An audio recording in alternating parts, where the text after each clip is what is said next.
Hello and welcome to Neverwinter. This is Zar, and today we're going to have basically a look around in the game as it stands now, or as much as I know about it till now, basically. In the next episode, we're going to try some grouping, trying to do a dungeon, basically.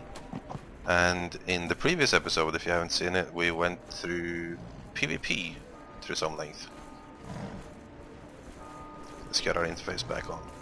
So yeah, been playing quite a bit and not keeping you guys updated, so we're trying to squeeze it all into one episode.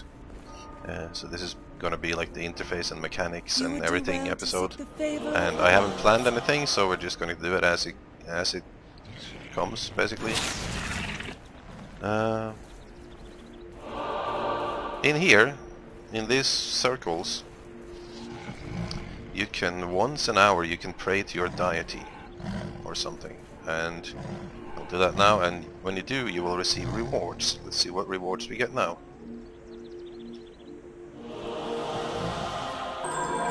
Grace of Battle, 250 rough astral diamonds, and 645 XP points.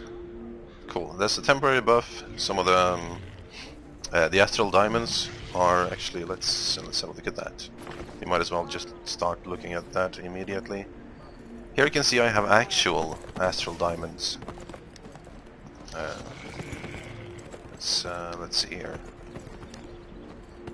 Astral diamonds, I have 2,950. Those are the same type of currency that you can buy with Zen, which is the whatever the publisher, I can't remember, publisher's coin system, microtransaction currency. In the game you can earn rough astral diamonds, and you can convert those to the Shrine of the Gods to actual astral diamonds. 250 of these is, yeah, pretty much 250 astral diamonds, strangely. Didn't know it was like that. Yeah, so you can convert those, and you can earn those from different things, so you don't have to actually buy anything in the game. Everything that you can, I think... I have bought some Sen. I bought like 500 Sen for... yeah, I can't even remember how much it was. It was like €5 or something, can't remember. Which brings me to the Shrine of the Gods. Nightmare lockboxes. The thing with these guys is that these drop everywhere, and in order to unlock them you need to use like a strange key, an enchanted key, and those cost Zen directly. You can't do those with the astral diamonds. So that's where the microtransactions comes in. So there's like, obviously one of the reasons to do this would be to get a mount, but there is a mount vendor as well. I'm not sure, you probably can't get all the same mounts without using microtransactions, but hey, they have to make money somehow. So far, the things that I've seen microtransactions wise that you can get in the game, it's not really bad. It's cosmetic stuff and practical stuff. But it's not necessary stuff. The only thing I'm wondering about, like character slots, you have 2 character slots. You probably have to buy a 3rd or 4th or 5th or whatever for Zen. Everything over here I think is Zen based. No, that's something else. Let's see what. Do you have astral diamonds? Yeah, these things are astral diamonds. Some things you have to use astral diamonds for. Or yeah, something you have to use Zen for, I mean. Can't remember where the mount person was. But he sold horses. I think he's over there. Not sure how you get this spider. Let's see... Nah, that's the postman. Well, there's a horse salesman here somewhere.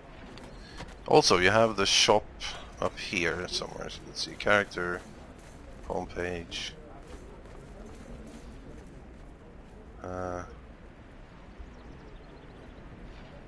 Transaction.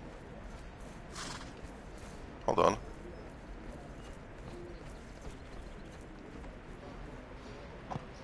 Can I convert? Oh, you can buy send for. Okay, well that's cool. So you don't actually have to. If I read that right, you don't actually have to buy anything for real money at all if you're just farming a lot. Zen Market. Let's see. Here's the things you can buy for microtransactions. Okay, yeah. Okay, that makes sense. You can convert the astral diamonds into Zen. Cool. What can you buy? What kind of things is it that they sell? These are packs, so let's look at items. Can I expand this? No. Scrolls of mass life, I don't know what it is. Obviously the keys to open the chest, so you can buy those in bulk. Scrolls of life, not sure what they do. Potions, keys, wards. Bags. More companion slots. Active and passive companions. I'm guessing they will do like crafting for you and stuff. Dyes for your armor. Different outfits, things. Special companions. Not sure if they are better than the other ones. They might be, which would kind of feed the purpose a little bit, but if they look different, that's okay. Hirelings, wards, mounts. Here you can get different mounts. This is probably the spider that we saw, or nah, I don't know. No, it doesn't look like it. You can buy different mounts. I'm not going to. You can get booster packs for crafting and such. And what is this? Services. Change your appearance. And some other stuff. Character slots. So on and so forth. I think that's a fair way to do it. I think that's... I'm okay with them making money that way instead of the monthly fee. Other types of things that you can do with your services. Here is my dog, Dr. Crotch Sniff. You can choose a companion at some level, like 15 or something, I think, for free, and then you can buy more later. I'm not sure if you can use many at a time, probably not. Hopefully not. I don't think you should have like a whole army of companions following you around. Like with Star Wars The Old Republic, you can choose different types of companions. The dog here that I have is sort of like your DPS companion, and then you can have like a healer or a tank or such things, and all of those are humans or humanoids. Spend your astral diamonds here. One thing about that is, if I go to companions here, I can add, like every now and then, when he levels up, you have to send him to train, and he will be gone for so and so long. In the beginning it was only like 3 or 4 minutes, then it started to be like 10 minutes and more and more. And one of the things that you can use your purchased astral diamonds or earned astral diamonds to do is to speed that up so that he will instantly come back and such. So yeah, it's practicalities. Don't get me wrong, I still prefer games that has no microtransaction. I will happily pay a monthly sub personally.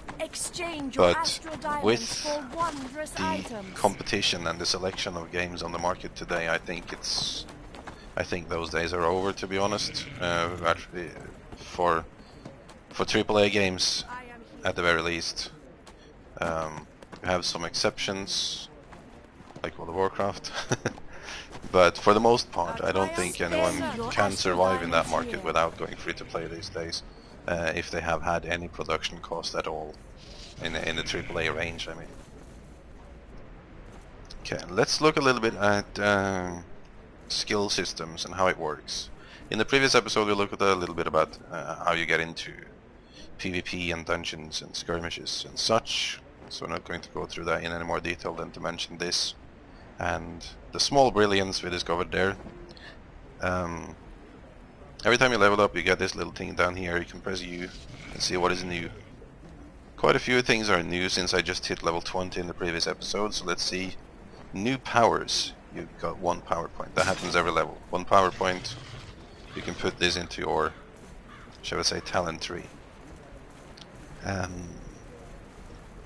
Let's see, this is something that I misunderstood in the beginning, so for me, I thought it was kind of boring between like level 8 and level 12 or thereabouts, because I sort of misunderstood how this works. You can see here it says available at 5 points, these are available at 10 points, these are available at 15 points, and so on. I thought like all of these would cost 10 points each. I didn't understand, oh man, I'm not going to get any more skills ever. Of course I was wrong. It's like, how many points have you spent? 20. Well, then you can start to choose skills from here once you've spent them. So once I started spending things and upgrading each power, then things became more fun. Now I can finally get one of these here, and there's some cool small skills like this one, for example. At 10 points you get this skill with tab. You just get these automatically at this tier at 10 points, and this exchanges your skills. So if you see these 2 skills I have down here, cleave and tide of iron, as of 10 points spent, whenever I'm blocking, you can see they are changing. So this is usually my cleave, and when I'm blocking, this is the same skill. I'm still blocking, so that's pretty good. This is like my shield bash or whatever until level 10. While I'm blocking, because now here I'm still blocking. So you keep getting these weird little upgrades there in addition.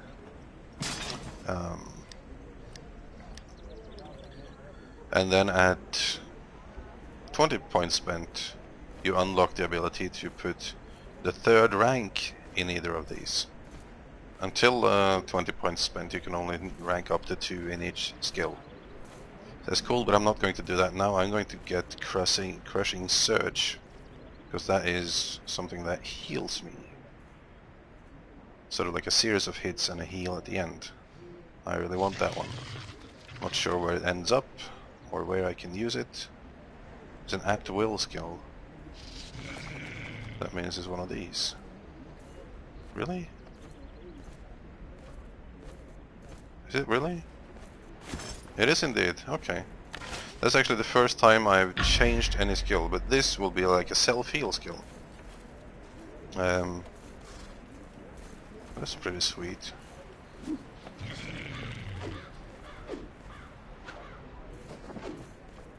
Okay, I was under the impression this would be a little bit more impressive, but okay, never mind. We'll keep it. We don't have a choice. Ability up. You have earned 2 ability points. So these are your stats, like in any Dungeons and Dragons. You have your strength, con, dex, int, wisdom, and charisma. And I have 2 to spend. At level 30, 1 point will be added to each stat. So unlike your traditional World of Warcraft type MMO, you don't get a whole lot more stat than the ones you get in the beginning. So it's of some importance that you choose the correct stats during character creation, because you get 1 or 2 points every 10 levels, and then every 30 levels you get 1 point in each automatically. So I'm going to keep putting in strength, 1 in strength, and 1 in con. So I'm maxing out my constitution. There we go. And constitution is like the primary stat for this class. Strength will help me increase my guard meter, damage bonus, dot damage resist. Con is action point gain and maximum hit points. Dex is resistance ignored, AoE damage resist and deflection chance. And all the other stuff is now important for me. Other things we have, new feats. There are quite a few things you have to increase here. So feats are these guys. These are like passive abilities that you put on. Like I put 3 points into strength focus. Increases the effectiveness of strength by 5, 10 and 15%, depending on how many points I put in them. It's quite easy to understand. The These I haven't read. Let's see. Generate 5, 10, 15% more threat. That's probably good for me to have since I'm going tanking, so I have to do that. Increase the damage of your encounter and at will powers by 2, 4, 6, 8, and 10%. Like at will powers are these mouse click ones. Encounter ones are these, I think. Yeah, these are the red ones. Like Q, E, and R. And then these guys are like daily powers. The one that they require that you have filled up this action bar, which fills up by fighting. And this one, what does it say? Grit.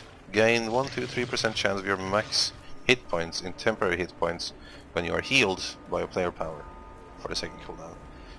Meh. I'd rather go for the threat one. Not sure if threat has a PvP usage at all, but I guess we'll find out. And then at level 30, I believe, and I haven't seen too much of this, you have to choose like your path. At level 30 you specialize, and you go into as a conqueror or a protector or a tactician, in the case of this class anyways. Depending on that, when you see in this skill tree here, you can see here at level 30, Paragon power, it's unknown yet, it's a different power. Both of these are undecided, so this depends entirely on what specialization I choose at level 30. So you have 6 classes to begin with, which all of them divides into 3 more. So you have actually quite some customization class-wise. Not sure which kind of powers it is, it remains to be seen, but it's some. This is the kind of things that I like to puzzle around with.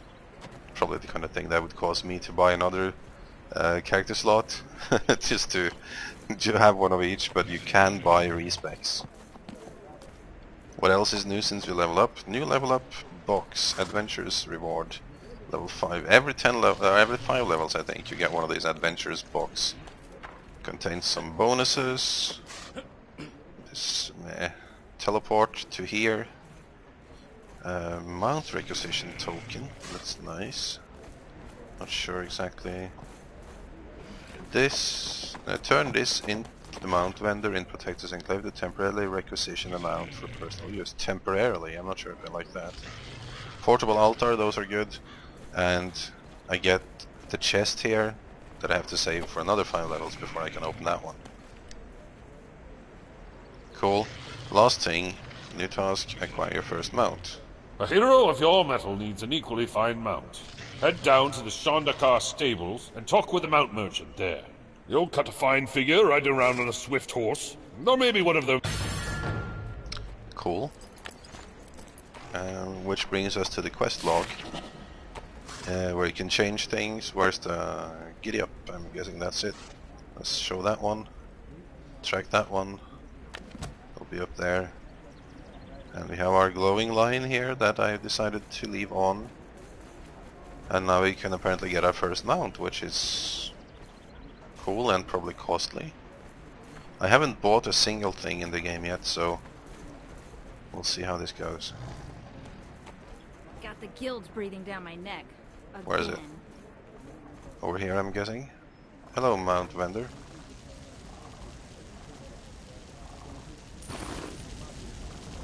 Visit the merchant. Why would I want a rental horse? Okay, training. Holy! Use this item on a mount to train it from rank 1 to 2, increasing the movement speed and reducing your chance to be dismounted when attacked riding that mount.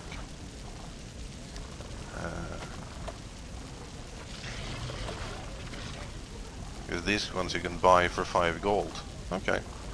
That's fair enough. Sabina horse. Let's rent the mount. Yes. Let's have a rental mount. Okay. Here we go.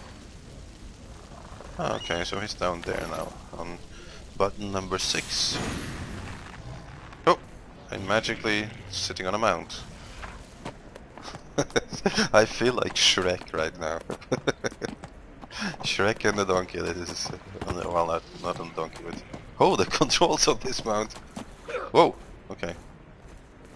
I was just checking if I could fight things while mounted.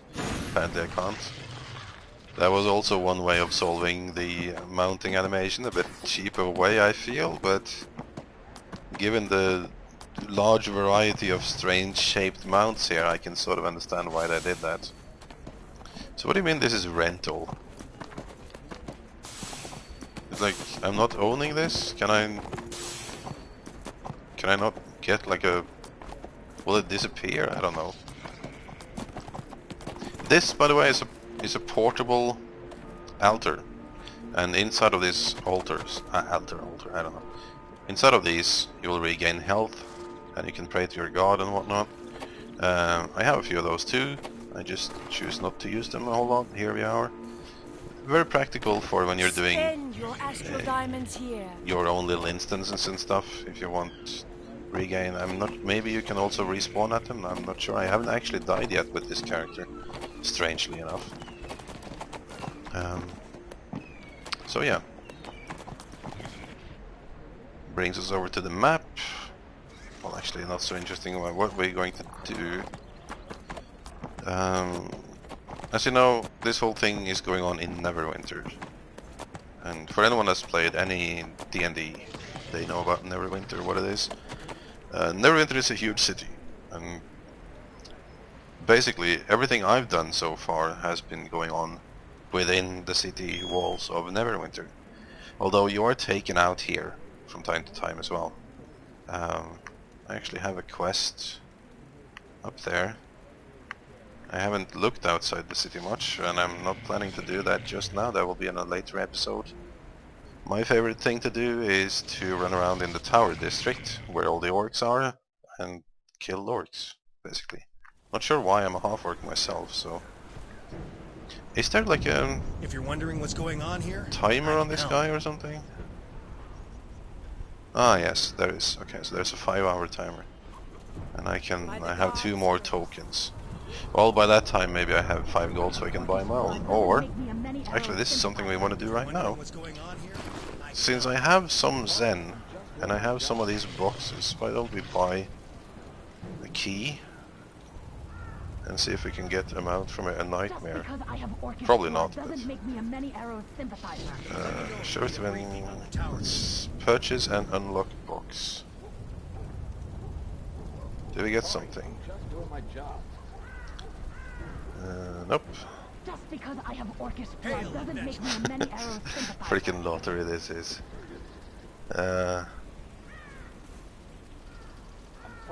Trade bars, not sure what those are for. I'm not entirely sure what coffer of enchantments.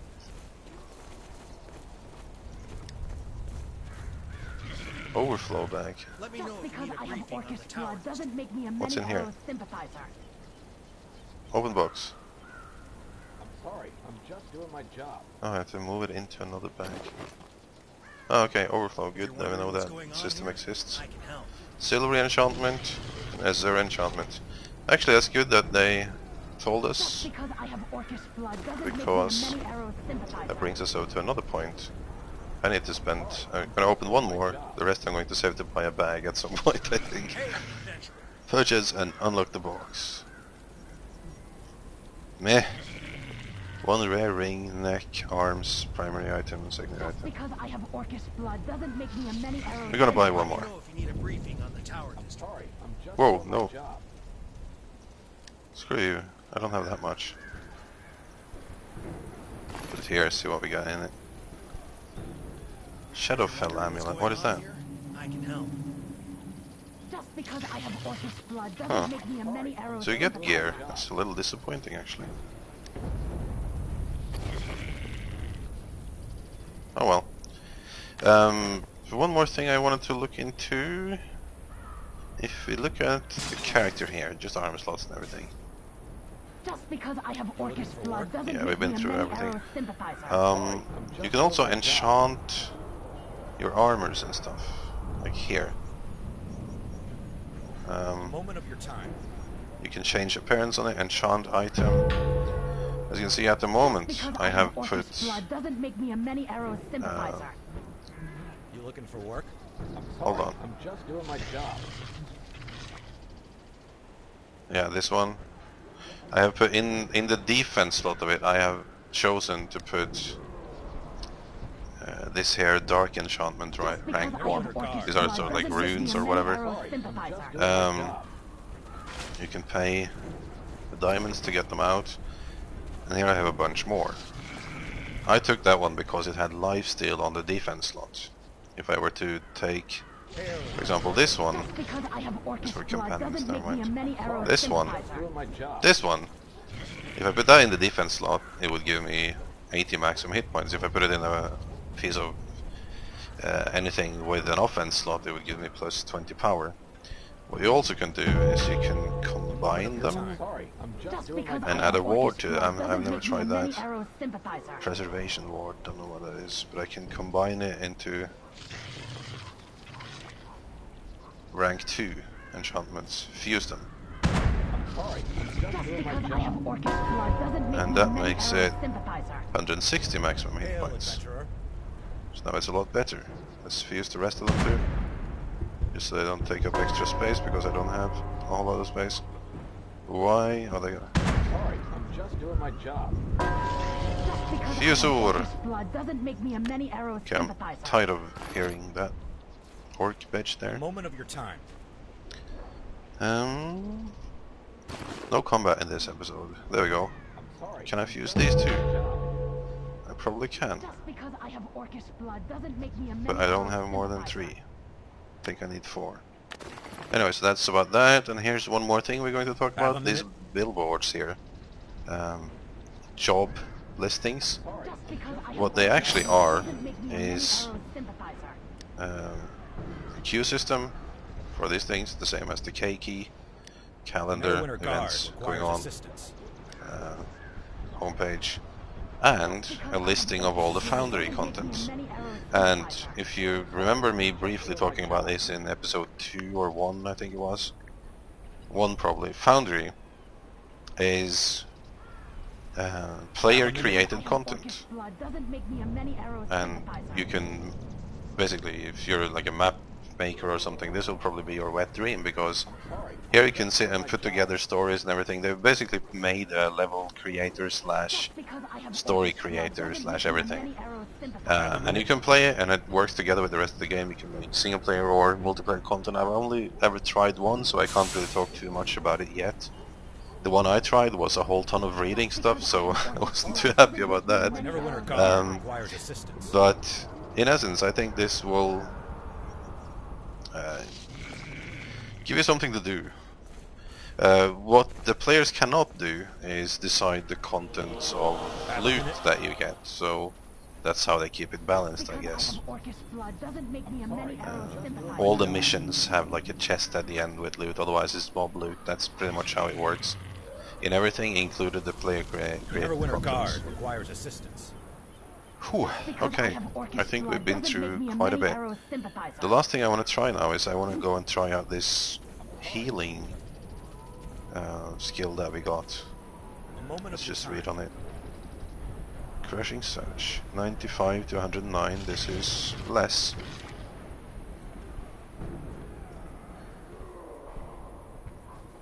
You know what, actually, I should actually use it here instead, because there's more damage.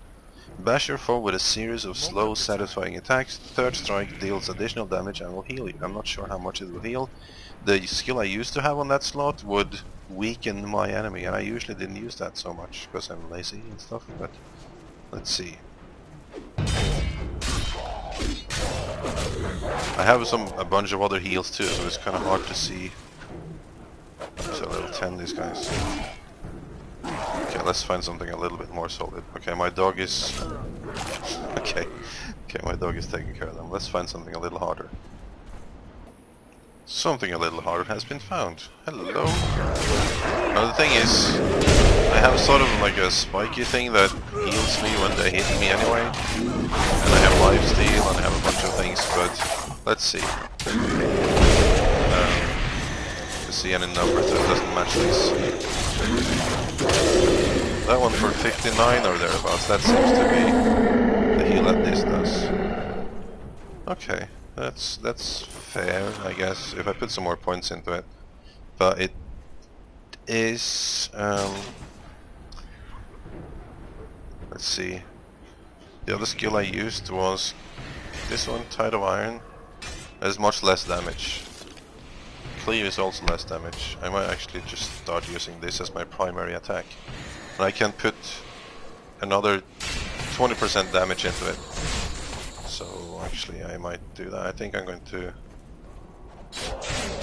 Yeah. I'm going to put Tide back here. I'm going to put Surge back there. There we go, so now that's my primary attack. Okay. Anyways guys, if you've watched through this whole episode, you know pretty much what I know about the game. By now, we've caught up. So from now on, we can sit in and discuss more details and generally adventure a bit together. So I hope you join me for the next episode, where we're going to do some grouping, a dungeon crawl. Not so much a crawl probably, consisting mainly of me charging into things and hoping to be healed, which is fun. I'll see you for that. Thanks a lot for watching. Bye! Let me tell you about the relic hunt contest. The bards will sing our glory.